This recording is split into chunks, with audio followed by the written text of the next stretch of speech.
Ever heard of a philosopher who was so annoying that the whole city decided to kill him? Meet Socrates, the man who turned asking questions into an extreme sport. In ancient Athens, around 399 BC, Socrates managed to tick off enough people that they put him on trial for his life. And let's just say, it didn't end well for him. But what exactly happened? Why did the Athenians decide that this old guy, who spent his days wandering around the marketplace asking people things like, "What is justice?" or "Why are you so sure you know what you're talking about?" deserved to die? Well, buckle up, because this is the story of ancient Greece's biggest scandal, the trial and death of Socrates. First, let's set the scene. Athens in the late 5th century BC was a city in turmoil. They had just lost the Peloponnesian War to Sparta, which was like the New York Yankees losing to a Little League team. Humiliating, right? The city was reeling, and people were looking for someone to blame. Enter Socrates, the guy who had spent years making everyone feel stupid by questioning their beliefs and exposing their ignorance. Not exactly the best way to win friends and influence people. He wasn't out there throwing punches or starting riots. No, his weapon was worse. Endless, needling questions. Socrates had this method, now called the Socratic method, where he'd ask a series of questions to lead people to realize they didn't know as much as they thought they did. Imagine going up to a politician and saying, "Hey, what makes you qualified to run this city?" and then dismantling their answers piece by piece.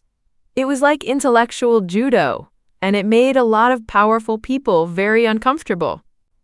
If Socrates were alive today, he'd probably be that guy on Twitter who replies to every post with, "But what do you mean by that?"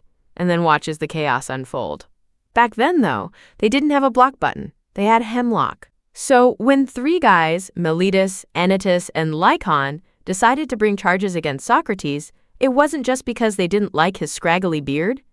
They accused him of 2 things, not believing in the gods of the city and corrupting the youth. Basically, they said he was a godless troublemaker who was leading the kids astray.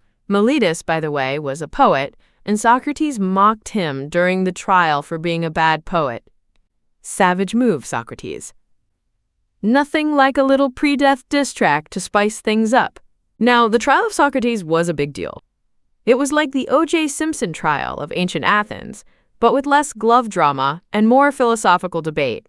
Socrates stood before a jury of 500 Athenians and gave his defense. But instead of pleading for mercy or denying the charges, he did something unexpected. He basically told the jury they were the ones who were wrong. Picture this: Socrates standing there in his worn-out tunic, saying, "Actually, I'm the wisest man in Athens because I know that I know nothing. You all think you know stuff, but you don't. So really, you should be thanking me for pointing that out." Yeah, that went over about as well as a lead balloon. The jury was not impressed. They found him guilty by a narrow margin.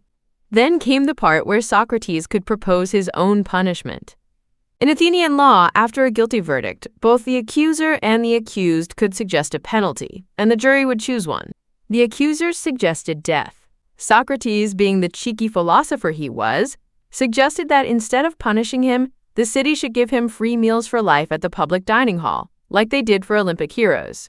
He argued that he'd spent his life trying to improve the souls of the Athenians, so really, he deserved a reward, not a punishment. The jury, probably thinking, "Is this guy for real?" voted for the death penalty. Socrates was sentenced to drink a cup of hemlock, a poisonous plant that would kill him slowly. Guess they weren't in the mood for his stand-up routine. But here's where it gets really interesting. Socrates had friends who were willing to help him escape. They bribed the guards, arranged a getaway plan, the whole shebang. All he had to do was sneak out of Athens and live in exile. But Socrates refused.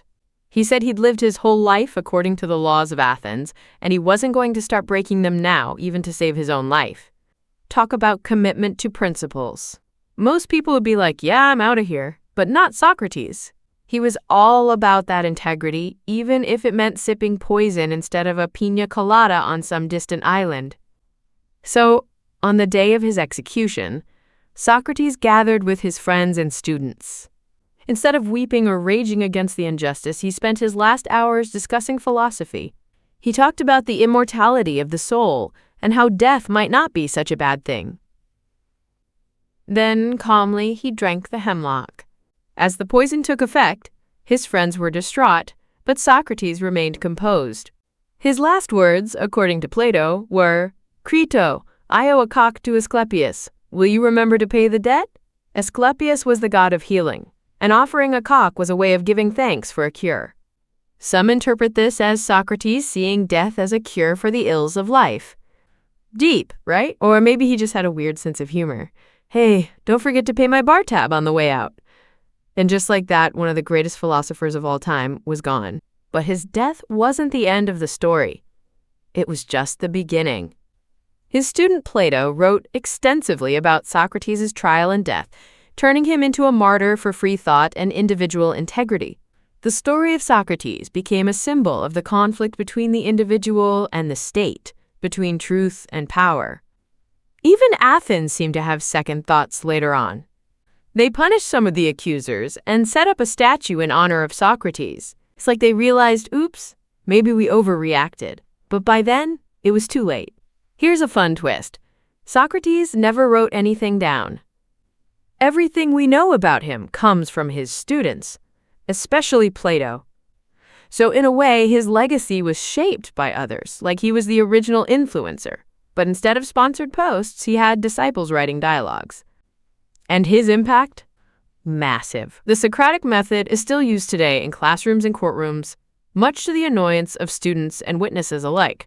Ever been grilled by a teacher or lawyer who just keeps asking questions? Blame Socrates. So what can we learn from this ancient scandal? Well, for one, if you're going to question everything, maybe don't do it in a way that makes everyone want to kill you. But more seriously, Socrates' death raises timeless questions about the role of the intellectual in society, the limits of free speech, and the courage to stand by one's beliefs, even in the face of death. Was Socrates a hero or just a guy who didn't know when to shut up? Maybe a bit of both. He was certainly a provocateur, but he was also a seeker of truth in a world that often preferred comfortable lies. In the end, the biggest scandal in ancient Greece wasn't just that they killed a philosopher. It was that they couldn't handle the questions he asked. And honestly, can we say we're any better today? Next time you're about to dismiss someone for asking tough questions, remember Socrates. Maybe buy them a drink instead of, poisoning them. There you have it. The wild, weird, and ultimately tragic tale of Socrates' death. A story of philosophy, politics, and one man's refusal to stop asking, but why? So channel your inner Socrates in your next debate. Just maybe don't push it to the point where they're reaching for the hemlock.